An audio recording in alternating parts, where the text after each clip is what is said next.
بسم الله الرحمن الرحیم. سلام. نورغه نوریم د افغانستان د الکترونیکي زده کړو د انګریزي ژبې ښوونکی. تمه ده چې تاسو ټول جوړ او روغ اوسئ.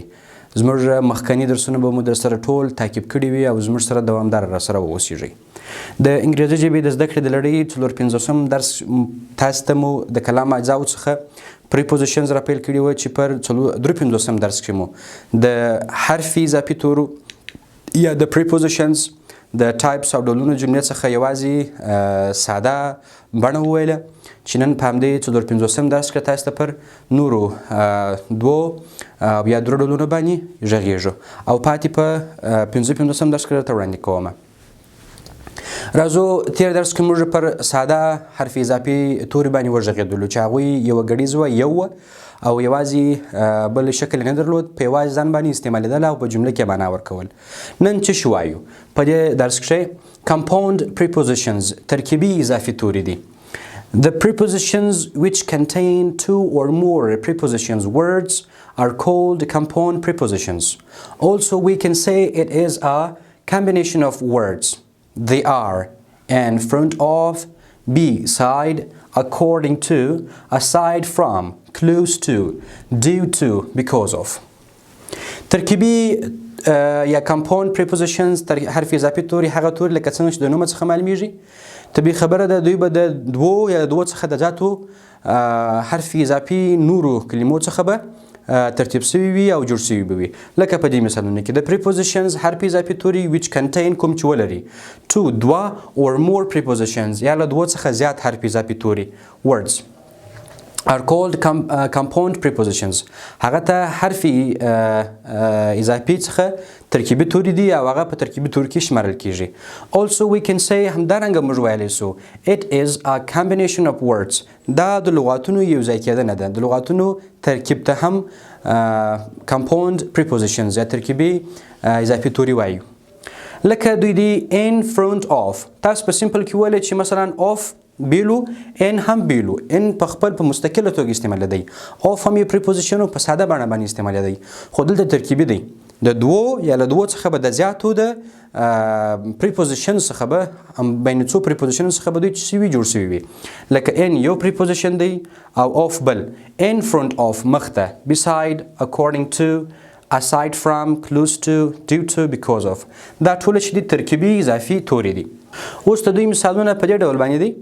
His car is parked in front of my house. His car is parked in front of my house.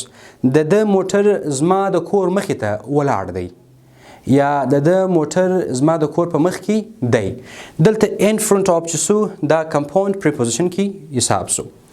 دوهم مثال کې احمد was close to his brothers. احمد was close to his brothers. احمد خپل ورونو ته نږدې و. احمد خپل ورونو ته نږدې و. close to دا به له دوو برخو څخه چې موږ تاسو ویلي یا به دوه وي یا له دوو څخه دلته prepositions words وي، لغاتونه به وي تشکیل شوي به وي. درې مثال کې the match was delayed due to rain. The match was delayed due to rain. بازي یا لوبه وځنډېدله په سبب د دې یا په خاطر د دې چې باران و. اوس due to compound preposition دی. She always talks about his father. She always talks about his father. دا همیشه د خپل پلار په اړه باندې غږیږي او خبرې کوي. اخرنی مثال کې there is nothing left inside the room. There is nothing left inside the room. د اتاق منځ کې یا اتاق په داخل کې هیڅ هم نه دی پاته. په ترکیبي اضافي توري کې مو وویل چې ترکیبي اضافي توري چې د دوو یا دوو څخه زیاتو د حرف اضافه کلمو څخه ترکیب شوي دي او جوړ شوي دي. اوس هم راځو پر ډبل prepositions یا دوه ګوني ترکیبي توري باندې غږیږو چې دوه ګوني ترکیبي توري دا د حرف اضافي توري په جملې کې کوم توري دي، څنګه استعمالیږي؟ راځو. ډبل prepositions are words. دوه ګوني اضافي توري دا لغاتونه دي which are made by the combination of two simple prepositions چې دا د دوو ساده اضافي تورو څخه جوړ شوي وي او ترکیب شوي وي. made into one word او دوی د یو لغات ته ورته شوي وي. دوه ساده حرف اضافي توري راخیسته شوي وي، دوی سره یو ځای شوي وي او دوی په یو لغات باندې اوښتي وي. into one word to make a whole new word چې په بشپړه توګه یو نوی لغات را مابینځته کړي دوه ساده حرف اضافي توري سره یو ځای سوي وي او په کلي توګه باندې یو نوی لغات رامنځته کړی وي اوس مثلا into onto up on up to out of without outside of within etc او داسې نور یعنی دوه ګونې ترکیبي توري بیا هغه دي چې دوه ساده حرف اضافي توري سره یو ځای سوي وي د دوی د ترکیب د یو ځای کېدو څخه وروسته دوی په یو مستقل لغات باندې بدل سوي وي دغه ته ډبل prepositions یا دوه ګونې ترکیبي توري ویل کېږي چې په مثالونو کې واضح شول لاندې په جملو کې واضح کوو She solved 7 questions out of 10 She solved 7 questions out of 10 د لسو څخه اووه سوالونه حل کړه out of دلته څه شی دی ډبل دوه ګونی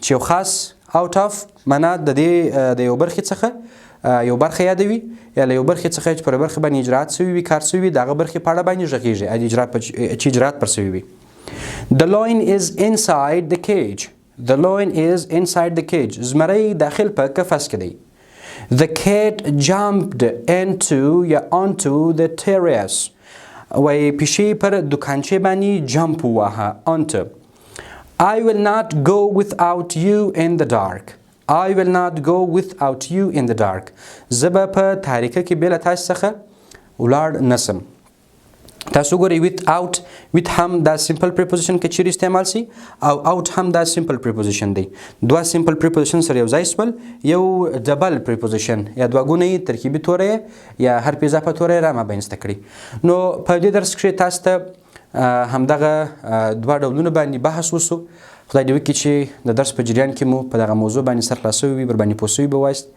او زموږ تیر درسونه هم تعقیب کړئ په ننني درس کې تاسو ته انشاءالله د اضافي تورو پر ډولونو باندې نور هم کار وکړئ د هغوی نوټ واخلئ نیټ سرچینګ وکړئ نورې برخې وګورئ نورې جملې ورباندې زده کړئ تر څو په دې برخه کې ستونزه ونه لري او ستونزې محل سي ډېره مننه ژوندي اوسئ د الله په امان